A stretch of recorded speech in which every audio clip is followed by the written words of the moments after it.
میں کیا کرنا اگر اہل حدیث نہ ہوتے؟ مجھے بتاؤ اونچی آمین کی حدیث پر عمل کون کرتا؟ اگر اہل حدیث نہ ہوتے حمدن کثیرن والی حدیث پہ عمل کون کرتا؟ اگر اہل حدیث نہ ہوتے پاؤں سے پاؤں جوڑنے والی حدیث پر عمل کون کرتا؟ اگر اہل حدیث نہ ہوتے جرابوں پہ مسا والی حدیث پر عمل کون کرتا؟ اگر اہل حدیث نہ ہوتے تو دوری اذان کی والی حدیث پر عمل کون کرتا؟ اگر اہل حدیث نہ ہوتے اقاری اقامت والی سنت مٹ گئی ہوتی۔ اگر اہل حدیث نہ ہوتے تو جاری جنازے والی حدیث پہ عمل کون کرتا؟ ہم نے سری جنازے کو مان کے جاری حدیث کو زندہ رکھا ہے، لوگوں نے مردہ کرنے کی کوشش کی، ہم نے انکار کیا، ہم نے کہا نہیں نہیں، حدیث کے محافظ ہیں ہم، حدیث کے چوکیدار ہیں ہم، حدیث کے نگران ہیں ہم، حدیث کے خادم ہیں ہم، سنت کے لیے ہم زندہ ہیں، سنت کے لیے جئیں گے، سنت کے لیے مریں گے، ایک ایک حدیث کو ہم نے محفوظ رکھا ہے۔ اگر اہل حدیث نہ ہوتے پاؤں سے پاؤں ملانے والی حدیث پر عمل کون کرتا؟ اگر اہل حدیث نہ ہوتے ایک وتر کی حدیث پر عمل کون کرتا؟ اگر اہل حدیث نہ ہوتے تو 5 7 9 وتر والی حدیث پر عمل کون کرتا؟ اگر اہل حدیث نہ ہوتے تو مغرب کی نماز سے پہلے اور اذان کے بعد 2 نفل والی حدیث مٹ گئی ہوتی ہے، کون عمل کرتا؟ اگر اہل حدیث نہ ہوتے تو 8 تراویح والی حدیث پر عمل کون کرتا؟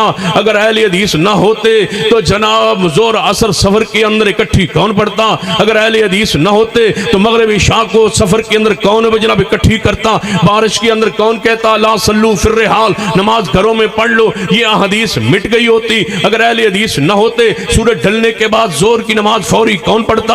اگر اہل حدیث نہ ہوتے ایک مثل سائے پر جناب عصر کی نماز کون پڑھتا؟ اگر اہل حدیث نہ ہوتے عشاء کے اندر تاخیر کون کرتا؟ اگر اہل حدیث نہ ہوتے فجر کی نماز غلس میں اندھیرے میں کون پڑھتا؟ ایک ایک حدیث کو ہم نے زندہ رکھا ہے۔ اہل حدیث کا اوڑھنا بچھونا حدیث پیغمبر ہے، ہماری زندگی بھی حدیث کے لیے ہے، ہماری مساجد، ہمارے مدارس، ہمارے طلباء، ہمارے صدقات، ہماری زکوٰۃ، ہماری خیرات، ہمارا تعاون، مدارس کو زندہ رکھنا رب اکبر کی قسم ہے۔ حدیث پاک کے لیے تم سیرت منا رہے ہو، ہم سیرت بنا رہے ہیں، سیرت کے پہرے دار ہم ہیں، سیرت کے چوکیدار ہیں ہم۔ اگر اہل حدیث کے ساتھ مقابلے کے لیے پوری دنیا جب اکٹھی ہوئی تو اللہ کے فضل و کرم سے سعودی عرب نے اعلان کیا کہ جو سیرت مصطفیٰ پر کتاب لکھی اور پہلے نمبر پر آئے اس کو 50,000 ریال انعام دیا جائے گا۔ وہ بھی اہل حدیث کا ترہ امتیاز رہا۔ اور رحیق المختوم لکھی تو اہل